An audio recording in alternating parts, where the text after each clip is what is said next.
Do you remember the last time you had to clean your windshield after a long summer drive? Bugs splattered everywhere. It was messy. It was annoying. It meant summer was alive. Now think about your last long drive. How many bugs hit your windshield? If your answer is barely any, you just discovered one of the most terrifying environmental crises on the planet. Scientists call it the Windshield Phenomenon, and it means something deeply alarming is happening to our world. According to a meta-analysis of 16 major global studies, insect populations have declined by 45% in just 40 years. A 35-year study in Colorado found a 62% drop in the number of insects captured since 1986. A brand new 2025 study from the University of North Carolina found a staggering 72.4% decline in flying insects over just 20 years, even in remote areas with almost zero human activity nearby. Let that sink in.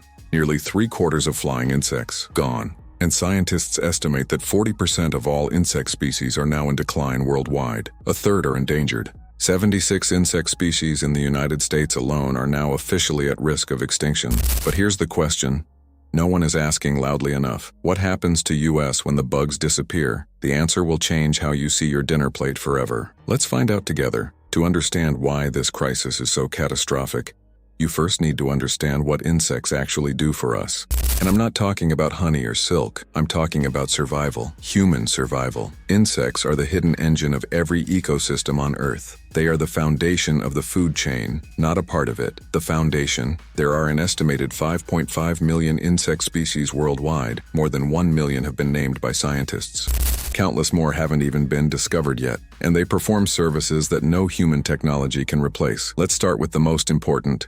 Pollination. Insects pollinate approximately 75% of all global crops. The U.S. grows over 100 crop plants pollinated by insects, including almonds, apples, pears, cherries, oranges, cucumbers, pumpkins, blueberries, strawberries, raspberries, cranberries, melons, tomatoes, soybeans, and sunflowers. According to the Intergovernmental Science Policy Platform on Biodiversity, that pollination service is valued at nearly $600 billion annually. No insects equals no food equals no people, said Dino Martins, an entomologist at Kenya's Impala Research Center. That's not exaggeration, that's ecology. Then there's pest control. Beneficial insects like ladybugs, lacewings, and parasitic wasps naturally control pest species like aphids and beetles. Without them, farmers would need exponentially more chemical pesticides which kill even more insects, creating a deadly feedback loop. And decomposition. Insects break down dead matter, recycle nutrients back into soil, aerate the ground, and maintain soil fertility. Without this, agricultural land degrades, crops fail. Dung beetles alone reduce greenhouse gas emissions from livestock manure. Aquatic insects like caddisflies, stoneflies, and mayflies keep river ecosystems clean and feed trout and salmon from the bottom up. And then there's food for wildlife. Insects are the primary menu item for birds, bats, frogs, lizards, and fish. Without insects, these species starve, and without them, larger predators starve. And so on, right up to us. If we don't stop it, entire ecosystems will collapse due to starvation, warned lead researcher Francisco Sanchez Bayo of the University of Sydney. So what is causing this catastrophe? Let's break it down. Killer number 1, pesticides. This is the biggest villain in the story, and specifically, a class of pesticides called neonicotinoids, neonics for short. Introduced in the early 1990s, neonics are now the most widely used insecticides on the planet. They coat seeds before planting, which means the entire plant stem, leaves, pollen, and nectar becomes toxic. Every bee that visits a treated flower gets poisoned. Neonicotinoids like imidacloprid and clothianidin are lethal at extremely low doses and impair bee navigation, memory, and foraging success by 50%. Glyphosate, another widely used agricultural chemical, reduces wildflower diversity, literally starving pollinators of their food source. In the U.S., 40% of bee colonies die every single year. The EPA approved renewed use of neonicotinoids in 2023, triggering massive lawsuits from beekeepers and conservation groups. The argument from industry: we need pesticides to feed the world. The counter-argument from scientists: without pollinators, there is no food world. This is one of the most explosive ongoing debates in American agriculture today. Killer number 2, habitat loss. Insects need places to live. Wildflower meadows, old forests, wetlands, hedgerows, leaf litter, dead wood, native plants. Since 1945, The U.S. has lost over half of its natural meadows and grasslands to agriculture and urban development. Manicured lawns now cover 40 million acres of the United States, more land than any single crop. These perfectly trimmed, chemically treated, biologically sterile green deserts support almost zero insect life. In contrast, a wild meadow with native plants can support hundreds of insect species per acre. When habitat disappears, insects have nowhere to eat, breed, or shelter. They simply vanish, and they don't come back. Killer. Number 3, light pollution. Here's the one nobody talks about. Artificial light at night. America's cities, suburbs, highways, and parking lots blaze 24 hours a day. And this is devastating insects in ways we're only beginning to understand. Many insects navigate by moonlight and starlight. Artificial light disorients them, trapping them in deadly circles around streetlights and windows, exhausting them to death. Nocturnal insects that pollinate night-blooming plants are disrupted. Moths, critical nighttime pollinators, are especially affected. Light also disrupts insect breeding cycles, emergence timing, and their ability to find mates. Light pollution has increased 49% globally since 1992. And entomologists believe it's one of the fastest growing and least discussed causes of insect collapse. Killer number 4, climate change. A 2025 study published from the University of North Carolina monitored a pristine remote Colorado mountain meadow for 20 years. No farms nearby, no pesticides, no development. Yet flying insects still declined 72.4% over that period. The most likely culprit? Warming temperatures and changing precipitation patterns. Here's the problem. Insects are cold-blooded and exquisitely sensitive to temperature. Their entire life cycle, egg hatching, emergence, breeding, migration, is synchronized with seasonal temperature cues. As winters warm, insects emerge too early, before their food plants have bloomed. A late cold snap then kills them in massive numbers. Smaller dung beetles can no longer dig deep enough to protect their offspring from temperature extremes. Bumblebee populations in North America have fallen 46% since the early 20th century, with warming temperatures identified as the primary driver. And even in places like Colorado's protected mountain wilderness far from any farm or factory, the insects are disappearing. That 2025 finding terrified scientists. Because if insects decline even where humans aren't, it means climate change alone may be enough to finish them off. Killer number 5. The chain reaction already starting. Here's where things get truly frightening. The insect collapse isn't a future problem. It's already triggering catastrophic chain reactions across America's ecosystems. Right now, today. In Europe, insect-eating birds have declined 13% as their nestlings face critical protein shortages during breeding season.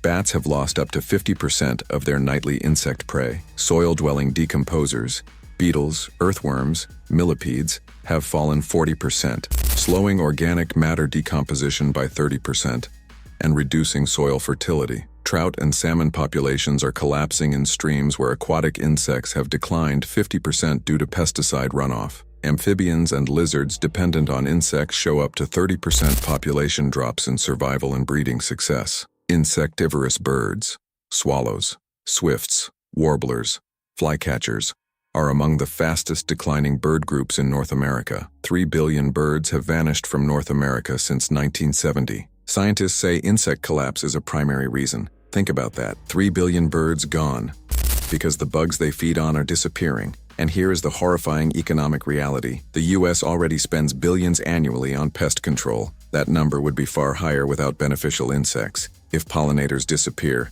crop losses could exceed hundreds of billions. The agricultural economy doesn't just slow down, it collapses. Almonds gone, apples gone, blueberries gone, strawberries gone. Your grocery bill doesn't go up. Your grocery store goes empty. But wait, isn't there another side to this story? Because in 2024, one large radar-based study monitored insect populations across the contiguous United States using weather radar data from 135 stations, and it found no widespread decline over the 10-year period studied. Climate skeptics and agricultural industry groups seized on this immediately. See? The insects are fine. Stop the hysteria. But scientists pushed back hard. The radar study only captured daytime flying insects. It missed nocturnal species. It missed ground-dwelling beetles. It missed aquatic insects. It missed larvae and pupae. And crucially, 10 years is too short a window to detect long-term trends that take decades to develop. The Colorado study needed 35 years to capture the full picture. The German study that shocked the world in 2017 took 27 years of data collection, and the controversy itself has become political dynamite. On one side, corporations producing pesticides and agribusiness giants insisting the science is exaggerated and regulations are job killers. On the other, scientists, beekeepers, conservationists, and farmers who are losing colonies, losing yields, losing species in real time. This is no longer just an environmental debate. It's a war over the future of American food. And here's the thing that should keep you up at night. Insects have been on this planet for 400 million years. They survived 5 mass extinctions. They outlasted the dinosaurs. They adapted to every climate shift the Earth has ever thrown at them. But they are not adapting to what we are doing now, because we are not creating a slow change they can evolve through. We are flooding their environment with toxins. We are bulldozing their habitats overnight. We are blasting them with artificial light 24 hours a day. We are warming their world faster than any previous extinction event, and we are doing all of these things simultaneously. The combination is what makes this different from any previous collapse. So what can actually be done? Is it too late? Scientists say no, but barely, and only if we act now. First, pesticide reform. Specifically banning or severely restricting neonicotinoids. The European Union already banned outdoor use of most neonics in 2018. The US has not followed.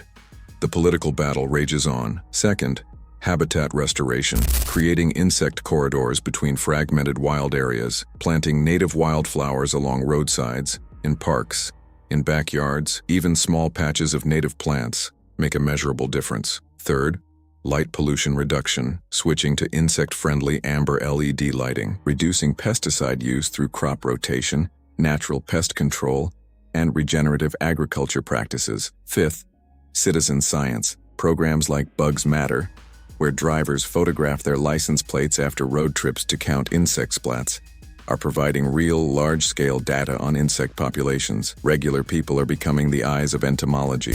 And sixth, funding research. Right now, the data crisis in entomology is severe. We simply don't know enough about most of the 5.5 million insect species on Earth. Many may already be extinct without us even knowing. Here's something remarkable, though, and something hopeful. In areas where pesticide use has been reduced and native habitat restored, insects can come back quickly. Studies show that insect populations can recover within just a few years when given the right conditions. A single wildflower meadow planted on former farmland in England attracted 100 insect species within 3 years. The Colorado mountain site in the 2025 study showed that years with better snowfall and rainfall had significantly more insects. Proof that favorable conditions can reverse decline, at least temporarily. Nature is resilient, but only if we stop hammering it. And here's the truly personal part of this story, the part that connects directly to your life. That windshield, remember it? If you're over 40, you remember summers when bug splats were a guaranteed nuisance of every long road trip. You probably complained about cleaning them off. Now they're gone, and we miss them without even realizing it. Scientists call this shifting baseline syndrome. Each generation accepts the depleted world they were born into as the new normal, forgetting what abundance once looked like. Your grandparents remember fields absolutely humming with insects in summer. You remember fewer. Your children are growing up with almost none, and their children may grow up in a world where the question, "Where have all the bugs gone?" has a permanent and devastating answer. They're gone, all of them. We are at a crossroads. Not in 50 years, not in 20. Now, the decisions being made today about pesticide regulations, land use policy, light pollution laws, and farming practices will determine whether insects recover, or whether we trigger a food chain collapse that no amount of technology can reverse. Because you can't 3D print a bee, you can't engineer a replacement for a dung beetle, you can't code an app that pollinates an almond tree. We need the bugs. We have always needed the bugs. We just forgot that while we were busy killing them. So the next time you're on a summer road trip and you notice your windshield is clean, don't smile. Don't feel relieved. Feel the warning. Because that clean windshield isn't a sign of a cleaner world. It's a sign that something essential is vanishing, something that took 400 million years to build, and something we could lose in a single generation. What do you think? Is the insect apocalypse real? Are pesticide companies hiding the truth? Or are scientists overreacting? Fight it out in the comments below. And don't forget to like, subscribe, and hit the notification bell so you don't miss the next story. Because when it comes to nature, The truth is always more unbelievable than fiction.